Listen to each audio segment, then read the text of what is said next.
এত বড় বেহায়া বেলজ্জাটে কিছু ছেলে আছে, আগামীকাল বিয়ে হবে আর ওর যখন হলুদ মাখাচ্ছে একেবারেই শিয়ানা না হলে তো আর বিয়ে দিচ্ছে, বুঝো না? লুঙ্গি যে কায়দা করে ব্যাটম মেরে তালবস্যা বার করে আড়ার মাথায় লুঙ্গি তুলেছে, সেই ভাবি দেবরের বেশ ভালো করে কায়দা করে হলুদ মাখাচ্ছে। কোথায় পেলে? আর ওই বাড়ি বিয়ে বাড়ি যা কিছু কিছু কালপিট এই বুড়ি থাকে, দেখ একটা কুলো লে, ওর মধ্যে খানিকটা হলুদ, কিছু দুবলো ঘাস, কিছু ধান, বেশ কায়দা করে লে, সেজা শাইরি গায়। আসমান থেকে আল্লাহর ফেরেশতারা ওর দিক পুরো জুম করে দেখে, কি করে দেখে? একেবারে জুম করে বলে কালপিট আল্লাহ দুনিয়ায় বেশ করে গেছে, এর আগে তোলার দরকার, এ দুনিয়া সমাজ নষ্ট করে ফেলবে। একটা বার তো বলো, ইসলাম শরিয়াতের এই আইন, এই উসুল তুমি কোথায় গেলে? তোমাকে কে রাইট দিয়েছে? হ্যাঁ, আল্লাহ নবী বললেন, বাবা সাবিরা, ও বাবা সাবিরা, আমি আল্লাহ নবী জানিয়ে দিলাম, আমি আল্লাহ নবী বলে দিলাম। আল্লাহ নবী বললেন, মান তাসাব্বাহা বিকওমিন ফাহুয়া মিনহু। আল্লাহ নবী ঘোষণা দিলেন, তোমরা জানো ইহুদি নাসারাদের সাদৃশ্যতা অর্জন করো না। আমি আল্লাহ নবী বললাম, যারা ইহুদি নাসারাদের সাদৃশ্যতা গ্রহণ করবে ওরা পৃথিবীর জমিনে তাদেরই অন্তর্ভুক্ত হবে।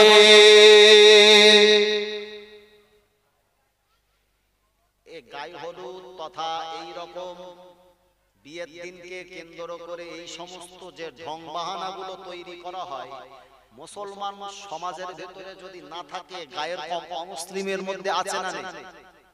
আপনি তার সাদৃশ্যতা অর্জন করেছেন, নবীর ভাষানুমতে রাসূল বললেন, তুমি ওর সাদৃশ্যতা নিয়েছো, বিনিময়ে তুমি আর পৃথিবীর জমিনের উম্মতে মুহাম্মাদী নও, বরং তুমি তার অন্তর্ভুক্ত।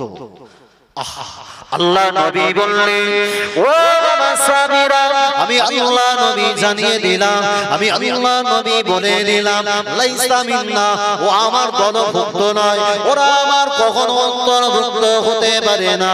লা তাসাব্বাহু বিল ইয়াহুদি ওয়ালা বিন নাসারা, খবরদার জানো তোমরা ইহুদি নাসারাদের সাদৃশ্যতা অর্জন করো না।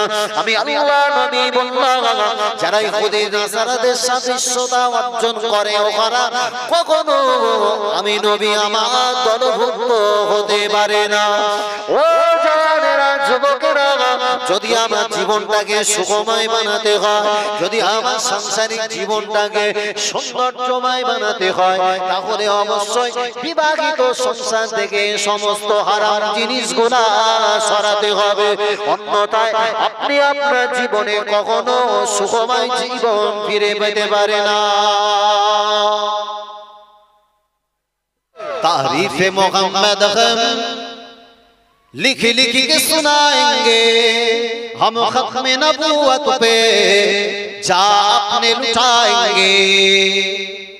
झुकना भी नहीं आता, बिकना भी नहीं आता, हम जान लुटाएंगे, डरना भी नहीं आता। जोरे है ना, अरे एकटू जोरे होबे ना। झुकना भी नहीं आता, बिकना भी नहीं आता, हम जान लुटाएंगे, डरना भी नहीं आता। आका की मोहब्बत में हम सर को कटाएंगे, हम खत्म नबूवत पे जा अपने लुटाएंगे। तारीफ़े मोहम्मद हम लिख लिख के सुनाएंगे, हम खत्म नबूवत पे जा अपने लुटाएंगे। या अल्लाहुम्मा सल्ले अला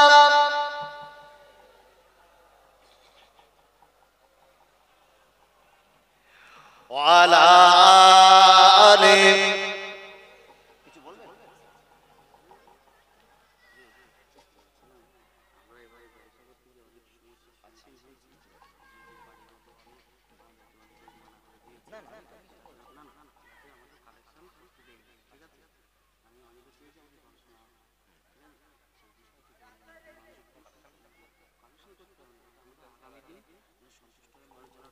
ইনশাআল্লাহ दोहराएंगे हम फिर से तारीख यमामा को, इसके नबी है क्या बदलाएंगे दुनिया को। ये बाप जोरे है ना, ये बाबा एक तो छेड़े कैसे बोलो ना, सुभान अल्लाह, नारे तकबीर, नारे तकबीर। दोहराएंगे हम फिर से तारीख यमामा को, इसके नबी है क्या बदलाएंगे दुनिया को। हम जज्बा ईमानी दुनिया को दिखाएंगे, हम खत्म नबूवत पे जा अपने लुटाएंगे। तारीफ मोहम्मद हम लिख लिख के सुनाएंगे, हम खत्म नबूवत पे जा अपने लुटाएंगे। या अल्लाहुम्मा सल्ले अला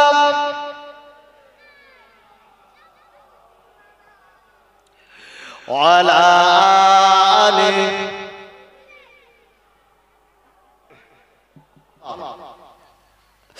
अल्लाह नबी बोले ओ बीबी आयशा, আমি আল্লাহ নবী জানিয়ে দিলাম, আমি আল্লাহ নবী বলে দিলাম, আমার মৃত্যুকালীন সময়ে, আমার ওফাতকালীন সময়ে তোমার কাছে তেমন কিছু চাই না বিবি আয়েশা।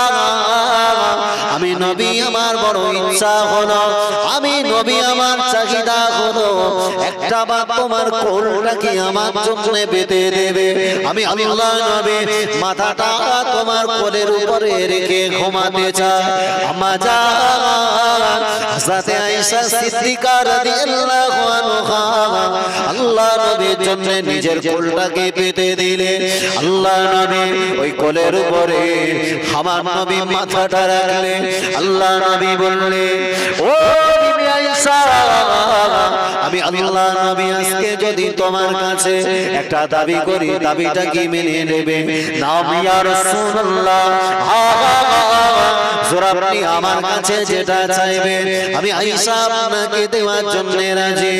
ও জওয়ানেরা, যুবকেরা, আল্লাহ নবী ওই দিনে বলেছিলেন বিবি আয়েশা, আমি আল্লাহ নবী তোমার কাছে চাইবো আমার ওফাতের পরে, আমার ইন্তেকালের পরে আমার লাশ মোবারকানা যে জায়গাতে দাফন করা হবে, আমার যে জায়গাতে মাজার হবে, আমি নবী আমার মনের ইচ্ছা হলো ওই জায়গাটা পৃথিবীর জমিনের অন্য কোন জমিন যেন না হয়, ওটা যেন তোমার ঘরটা আমার জন্য আমার মাজার হয়ে যাবে। জোরে হয় না? আমি নবী আমার কিছু আর চাহিদা নাই, আমার একমাত্র ইচ্ছা তোমার ঘর ওটা যেন আমার কবর হয়ে যায়। আল্লাহ নবীর কথা শুনবার পরে আম্মা জান আয়েশা টুকরে কেঁদে ফেললেন। আম্মা জান হযরত আয়েশা টুকরে কেঁদে ফেলে বললেন ইয়া রাসূলুল্লাহ, আপনি আয়েশার কাছে আপনি আয়েশার ঘর চাইলেন। আমি আয়েশা নিজেকে ধন্য এবং পূর্ণ মনে করি, তার কারণ আপনি অন্য কোন বিবির ঘর আপনার জন্য পছন্দ করতে পারতেন, কিন্তু আপনি না চেয়ে আপনি আমার ঘর পছন্দ করেছেন। আমি আয়েশা জানিয়ে দিলাম আপনি আমার ঘর কেন, আপনি যদি একটাবার আয়েশার কলিজাটা চাইতেন, আমি আয়েশা আপনার জন্য আমার বুকটাকে বিদীর্ণ করে আপনার হাতে আমার কলিজা পর্যন্ত তুলে দিতে পারতাম। একবার জোরে হবে না? এর চিল্লে হয় না? বাপ স্বামী স্ত্রীর কত সুন্দর মেল মহব্বত দেখো। স্বামী স্ত্রীর সঙ্গে এত সৌহার্দ্যপূর্ণ আচরণ জগতের বুকে আমার নবী এবং বিশ্ব নবীর বিবিগণ পৃথিবীর বুকে যে উপযুক্ত দৃষ্টান্ত তুলে গেছে, জগতের বুকে এই রকম জোড়া দ্বিতীয় দূরবীন দিয়ে খুঁজলেও আপনি মেলাতে পারবেন না। আহা, আম্মা জান আয়েশা আমার নবীকে বললেন লেন তো ইয়া রাসূলুল্লাহ।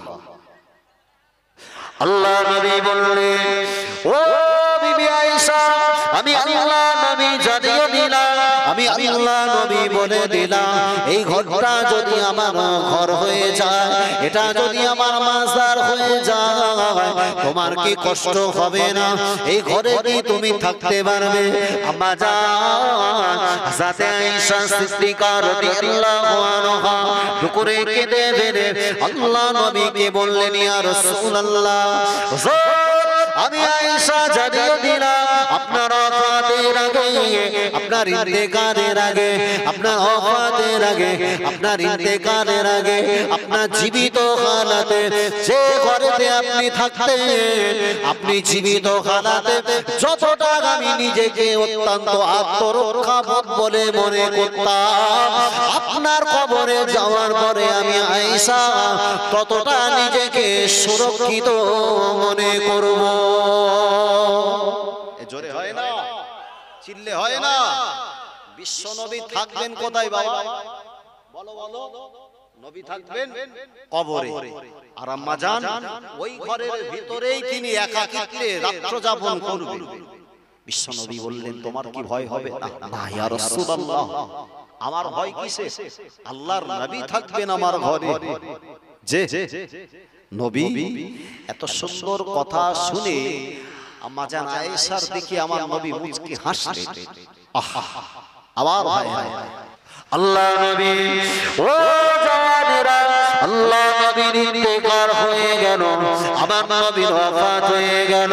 আমার নবীর ইন্তেকালের পরে আল্লাহ নবীর লাশ মোবারকানা আমার নবীর লাশটাকে একটা চাদর দ্বারা আবৃত করে আল্লাহ নবীর হুজরা শরীফের উপরে সঙ্গে রাখা হলো। আমার নবীর ইন্তেকালের সংবাদ হযরত আবু বকরের কানে চলে গেল। আবু বকর সিদ্দিক রাদিয়াল্লাহু আনহু আমার নবীর ইন্তেকালের সংবাদ পাওয়ার পরে ছুটে ছুটে ছুটে ছুটে ছুটে ছুটে ছুটে ছুটে আল্লাহ নবীর নিকটে চলে গেল। আমার নবীর মাথা থেকে আবু বকর সিদ্দিক রাদিয়াল্লাহু আনহু কাপড়টাকে সরালেন। ওই সময় লক্ষ্য করে দেখে আমার নবীর চোখের কোণা দ্বারা top top top top top top করে পানি গড়িয়ে যায়। আল্লাহ নবী সাহাবে হযরত আবু বকর ওই সময় টুকরে কেঁদে ফেললে। আল্লাহ পাকের দরবারে দোকানা খালি হাত তুলে আবু বকর সিদ্দিক রাদিয়াল্লাহু আনহু আল্লাহকে ডেকে বললেন আল্লাহ আমি আবু বকর আমার নবীকে পৃথিবীর জমিন থেকে ইন্তেকাল করালে। ও রব্বুল আলামিন আল্লাহ আমি আবু বকর জানিয়ে দিলাম আমার নবীকে কেন দুনিয়ার জমিন থেকে তুলে নিলে। আল্লাহ নবী ইসলামী আবু বকর ওই দিন বলেছিলেন আল্লাহ পাক আল্লাহ তাআলা আমি আবু বকর জানিয়ে দিলাম আমার নবীকে যদি জিন্দা রাখতে আমার নবীর পরিবর্তে আমি আবু বকর আমার জীবনটাকে যদি আল্লাহ আপনি চেতে আবু বকর আল্লাহ নবীর জন্য একবার নয় দুবার নয় হাজারবার আল্লাহ নবীর জন্য ইন্তেকাল বরণ করাটা পছন্দ করতেন। জোরে বলে, আরো জোরে বলে। আবু বকর সিদ্দিক রাদিয়াল্লাহু আনহু ওই সময় আস্তে আস্তে গুটি গুটি গুটি গুটি গুটি গুটি ভাই মদিনা মসজিদুন নববী শরীফে প্রবেশ করলেন। বাবাজি লক্ষ্য করে দেখা যায় আল্লাহ নবী দ্বিতীয় সাহাবা হযরত উমর ফারুক রাদিয়াল্লাহু আনহু উনি এবার ঘোড়ার পিঠ থেকে সওয়ার হয়ে লম্বা তলোয়ার বার করেছে। মদিনাবাসীদেরকে উদ্দেশ্য করে বললেন হে মদিনাবাসীরা কেউ যেন ওমরের সামনে বলবে না আমার নবী ইন্তেকাল বরণ করেছে, আমার নবী ছেড়ে চলে যেতে পারে না। আমি ওমর আমি পরিষ্কার জানিয়ে দিলাম আমি ওমরের সামনে যদি মদিনার কোন মানুষ আমার নবীর ইন্তেকালের কথা বলে আমি ওমর আমার হাতে লম্বা তলোয়ার তার গর্দানের উপরে চালিয়ে দেব। আল্লাহ নবী সাহাবীরা হযরত ওমরকে বললেন ও ভাই ওমর শান্ত হয়ে যা শান্ত হয়ে যা।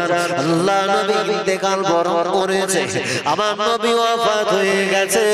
হযরত ওমর কাঁদতে কাঁদতে মদিনা মসজিদুন নববী শরীফে প্রবেশ করলেন।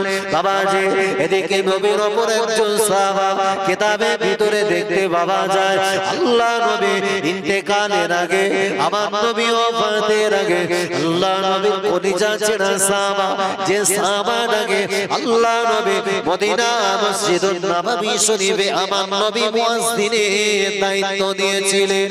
ওই কালো সাহাবারা রাদিয়াল্লাহু আনহু গুটি গুটি গুটি গুটি গুটি গুটি গুটি গুটি ভাই আল্লাহ নবীর নিকটে চলে গেল।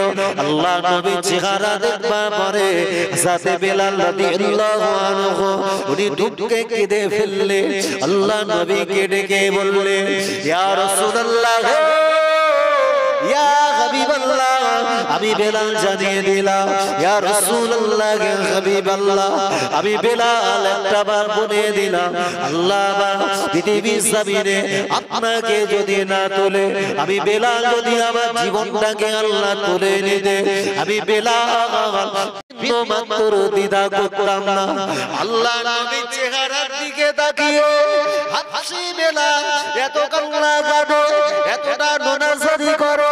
আল্লাহ নবীকে ডেকে বললেন, হুজুর বেলালকে রেখে চলে গেলে একটা বার কি আপনি জবানটা খুলে একটা বার বেলাল বলে ডাকবে না? আপনার জবানের আওয়াজ আমি বেলাল শুনবো। ইয়া রাসূলুল্লাহ, ইয়া হাবিবাল্লাহ, হুজুর একটা বাচ্চা দেখে আমার চেহারাটা চতুর্দিকে জোড়া কাটা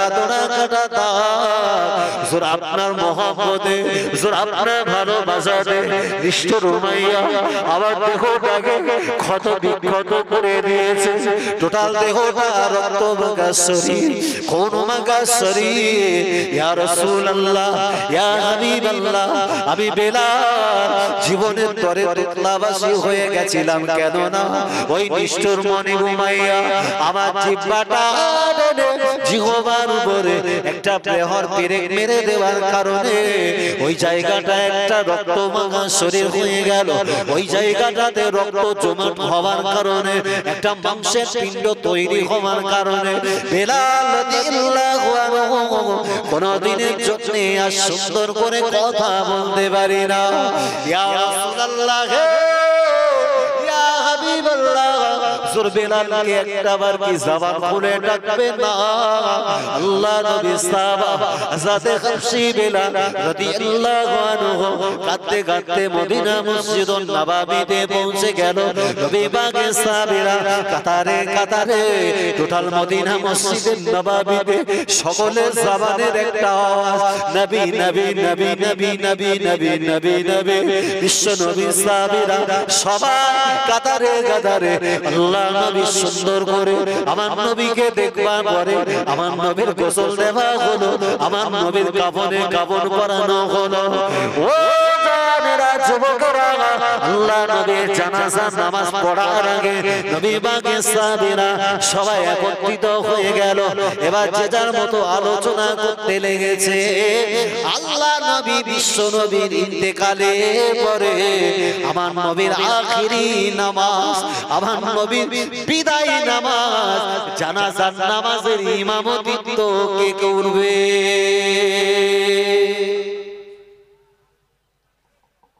আমার নবী ইন্তেকাল, আমরা অসুস্থ নহে নবীকে বিদায় দেব, কিন্তু নবী তো পৃথিবীর জমিনে আমার নবী এই জানাজা নামাজের শুভ প্রচলন ঘটিয়ে গেলে নবীর জানাজার নামাজের ইমামতিত্ব করবেন কে?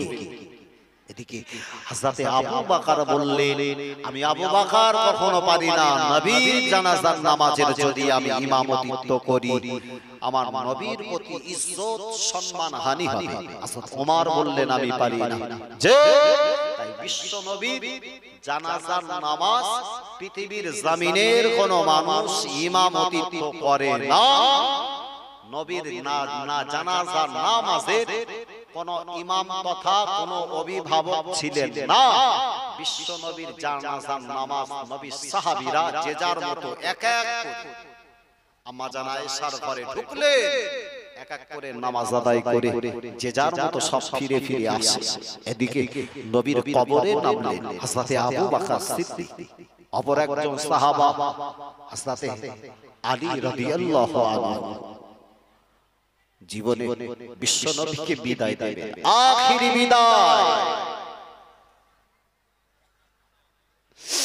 ও আল্লাহ বাগে বান্দারা, আবু বকর সিদ্দিক রাদিয়াল্লাহু আনহু কবরের ভিতরে লম্বা মারে ওই কবর থেকে উঠে আসবে আবু বকর কবর থেকে উঠে আসবা সুবহান টুকরে কেঁদে ফেললে ইয়া রাসূলুল্লাহ ইয়া হাবিবাল্লাহ হুজুর আমি আবু বকর হুজুর আপনাকে ছেড়ে কিভাবে পৃথিবীর জমিনে থাকবো আমি আবু বকর আপনাকে ছেড়ে দুনিয়ার জমিনে থাকতে পারবো না হুজুর আপনি থাকবেন কবরে আমি আবু বকর সিদ্দিক রাদিয়াল্লাহু আনহু আমি উপরে থাকবো হুজুর কখনো আপনাকে দাফন করে কবরের উপরে আমি আবু বকর থাকতে পারবো না আবু বকর সিদ্দিক রাদিয়াল্লাহু আনহু আমার নবীকে ছেড়ে দিয়ে একটা জবান ছেড়ে আমার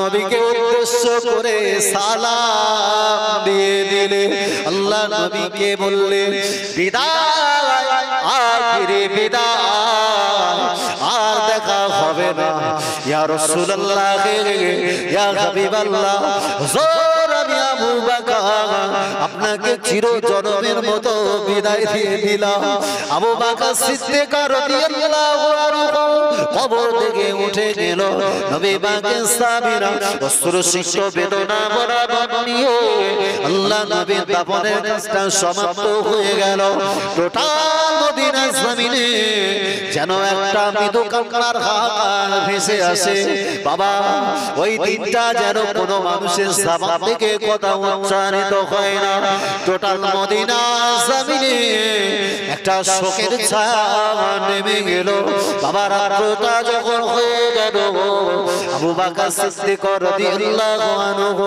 ঘুমাতে যাওয়ার আগে পিঠটাকে বিছানাতে লাগালেন আবু বকর সিদ্দিক মনে পড়ে গেল আল্লাহ নবী কবরে আমি আবু বকর আমি কবরের উপরে আমি বিছানাতে শুয়ে থাকবো আল্লাহ নবীর কোনো বিছানা নাই আবু বকর সিদ্দিক রাদিয়াল্লাহু আনহু এই কারণে বিছানাটা আলাদা করে হুজুর আমার বেরিয়ে গেল মদিনার রাস্তা ধরে হাঁটতে হাঁটতে হাঁটতে হাঁটতে লক্ষ্য করে দেখে আরে ওই মদিনার রাস্তা ধরে একটা নির্জন নিশুতি রাতে একটা মানুষ একাকিত্বে গাঁটুনি গুটুনি গুছিয়ে নিয়ে গুটি গুটি গুটি গুটি পাগে একাকিত্বে নির্জন ভাবে ঘুরে বেড়ায় আবু বকর সিদ্দিক একটু শঙ্কিত হয়ে গেল আবু বকরের অন্তরে একটু ভীত সঞ্চার হলো ওই মানুষটাকে এই মদিনার রাস্তা ধরে হেঁটে হেঁটে আসে আবু বকর সিদ্দিক রাদিয়াল্লাহু আনহু আস্তে আস্তে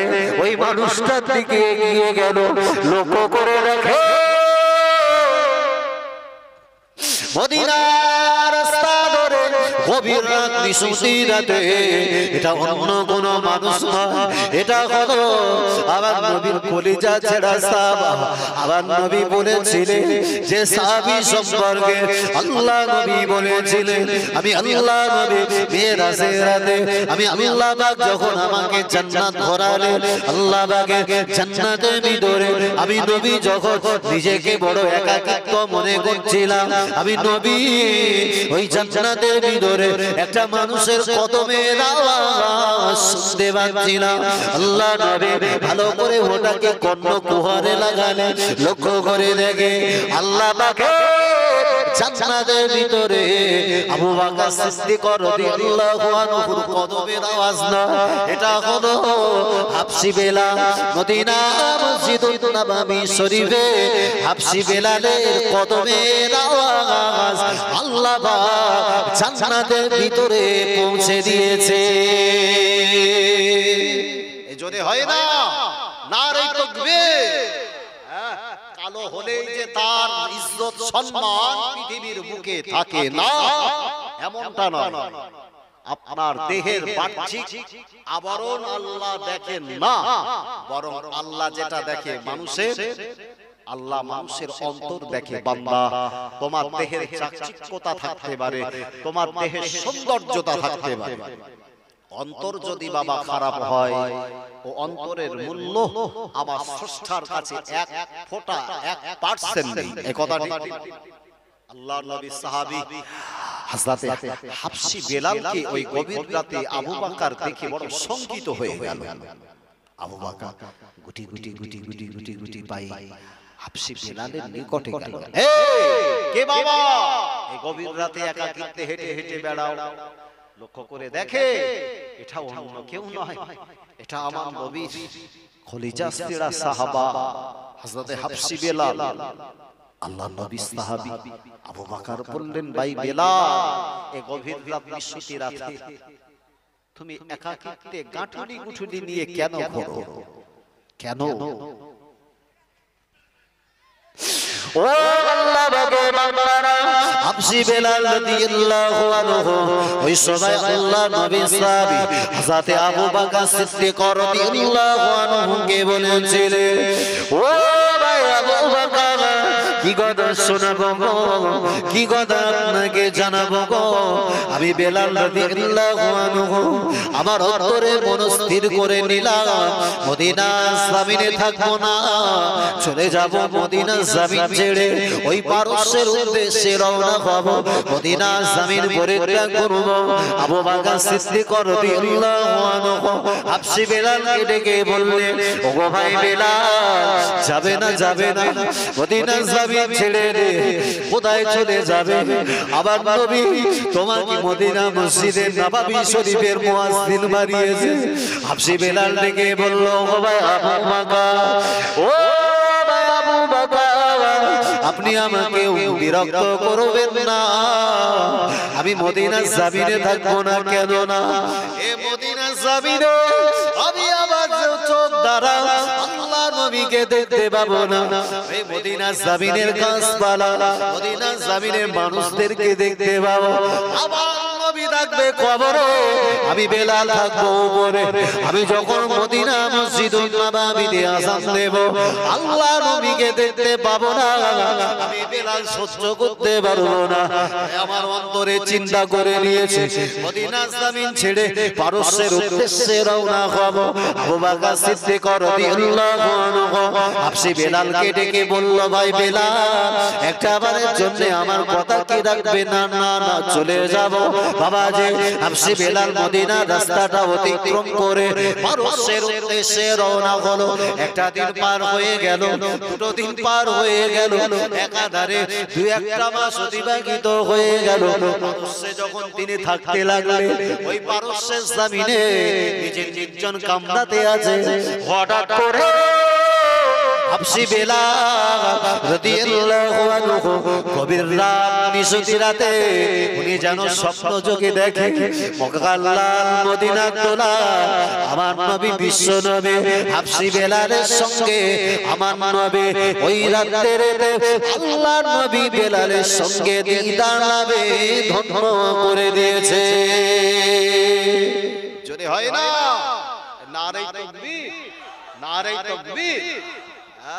আল্লাহর নবীকে দেখে হাবশী বেলাল চোখে পানি ধরে রাখতে পারে না। গভীর রাত নিশুতি রাতে আমার নবীকে দেখে হাবশী বেলাল কেঁদে ফেলেছে। আল্লাহ নবীকে ডেকে সালাম দিলেন, আসসালামু আলাইকা ইয়া রাসূলুল্লাহ, আসসালামু আলাইকা ইয়া হাবিবাল্লাহ, আসসালামু আলাইকা ইয়া খায়রে খালকিল্লাহ, আসসালামু আলাইকা ইয়া শাফিয়াল মুজনাবিন, আসসালামু আলাইকা ইয়া রাহমাতাল লিল আলামিন। আল্লাহ নবীকে জড়িয়ে ধরে হাবশী বেলাল ঢুকলে কেঁদে ফেলেছে। ইয়া রাসূলুল্লাহ, আমি বেলাল মদিনা জমিন ছেড়ে দিয়ে পারস্যে চলে এসেছি গো।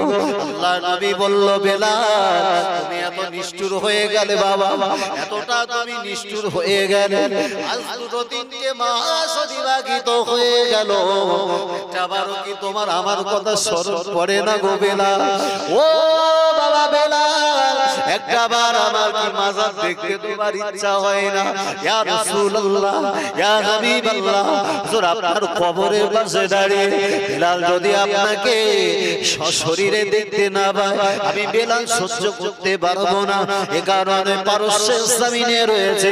আল্লাহ নবী বললেন, ও বাবা বেলাল চলে যাও চলে যাও মদিনা জমিনে চলে যাও ওই মদিনা জমিনে গিয়ে একবারের জন্য তোমার জবান দিয়ে মদিনা মসজিদে নববী শরীফে আযান দিয়ে দাও আমি নবী যে মসজিদুল নববীতে মিম্বারে তোমাকে মুয়াজ্জিন বানিয়েছিলাম আমি আল্লাহ নবী কবরের ভিতর থেকে আমি তোমার সাহানের আওয়াজ শুনবো আল্লাহ নবীর কথাটা শুনবা করে হাবশি বেলালের ঘুমটা ভেঙে গেল হাবশি বেলাল যখন আল্লাহ নবীকে দেখতে পেলেন না ছুটে ছুটে ছুটে ছুটে গভীর রাত নিশুতি রাতে একাকিত্বে রাস্তাটা ধরে মদিনা থেকে উদ্দেশ্য করে রওনা হলো বাবাজি আল্লাহ নবীর কবরে বসে আমার নবীর মাজারে আধারে বসে গেছে আল্লাহ নবীকে সালাম দিতে লাগে আল্লাহ নবীকে সালাম দেবার পরে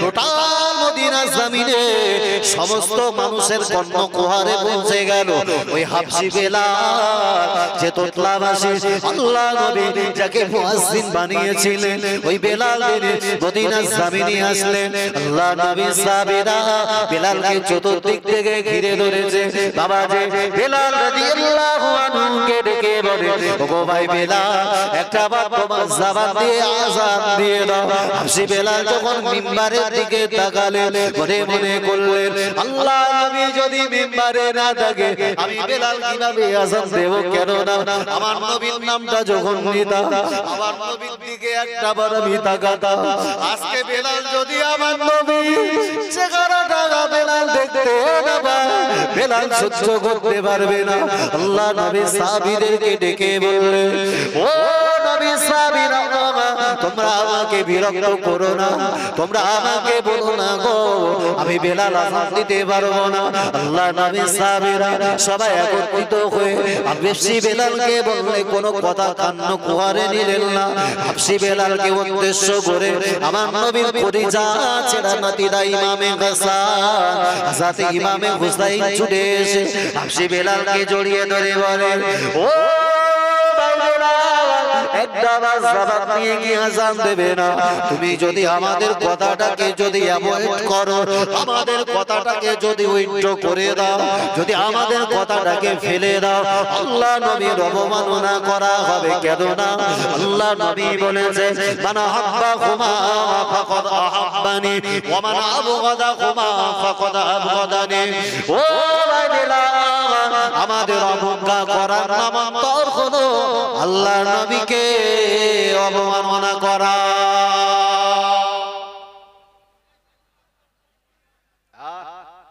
আযান দেবে যদি না দাও ইমাম হাসান হুসাইন যদি খুশি হয়ে যায় আল্লাহর রাসূল খুশি হবে হাবশি বেলাল কথাটা শুনে ইমাম হাসান হুসাইনকে ডেকে বললেন এ নবী পাকের কলিজা ছেড়া নাতি আমি বেলাল কিভাবে তোমাদের কথা ফেলে দিতে পারি কেন না আমি বেলাল আমি দেখেছি আমি স্বচক্ষে দেখেছিলাম আল্লাহ রাসূল আপনাদেরকে এতটা ভালোবাসতেন বিশ্ব নবী নিজে নাতু জানু হয়ে ঘোড়া সেজে তোমাদেরকে পিঠের উপরে নিয়ে চড়িয়েছে তোমাদের ইজ্জত তোমাদের সম্মান এত গুণে বেশি আহা আল্লাহ নবী সাহাবীরা সবাই কাতারে কাতারে এসে দাঁড়িয়ে বেলাল মদিনা মসজিদের নববীতে আযান দেবে এই সংবাদ টোটাল মদিনার গলিতে গলিতে পৌঁছে গেল আহা বেলাল আযান দিতে শুরু করেছে আল্লাহ নবী সাহাবী বেলাল যখন আযান দিচ্ছে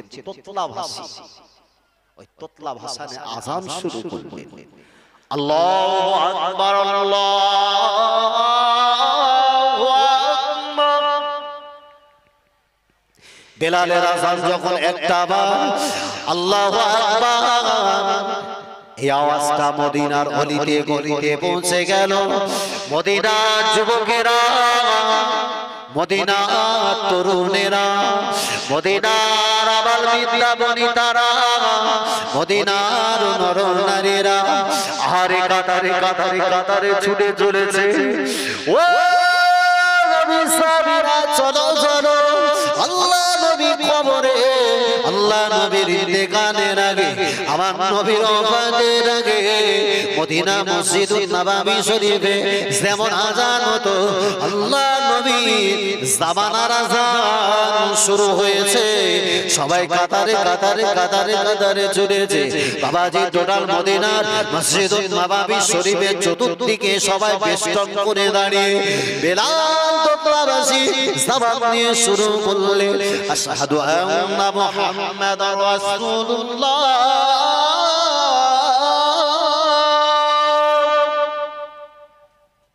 আল্লাহ নবী কথাটা যে মাত্র জবান দিয়ে শুনেছে আল্লাহ নবী বিশ্ব নবীর নাম খানা হাবশী বেলাল যখন জবান দিয়ে একটা রাত দিলেন আল্লাহ নবী জীবন দশার জীবনের ইচ্ছা অভ্যাস অনুযায়ী আল্লাহ নবী নাম খানা যখন বেলাল নিতে আমার নবী মদিনা মসজিদুন নববীর মিম্বারে বসে থাকতে ও জওয়ানেরা যুবকেরা ওই সবাই লক্ষ্য করে দেখলে আমার নবী যেখানে বসতো আল্লাহ নবী জায়গাটা খালি বেলাল একটা বার খালি দেখে আর দাঁড়িয়ে থাকতে পারে না জমিনের উপরে পড়ে গেল বেলাল কাটা পথরের মতো ছটফট করতে লেগেছে নবী পাকের সাহাবীরা কাতারে কাতারে সবাই বেলালকে এসে জড়িয়ে ধরলেন বেলালকে সেবা শুশ্রূষা করতে লাগে হাবশী বেলাল কিছুটা দিন তিনি ওইভাবে জীবন যাপন করতে লাগলেন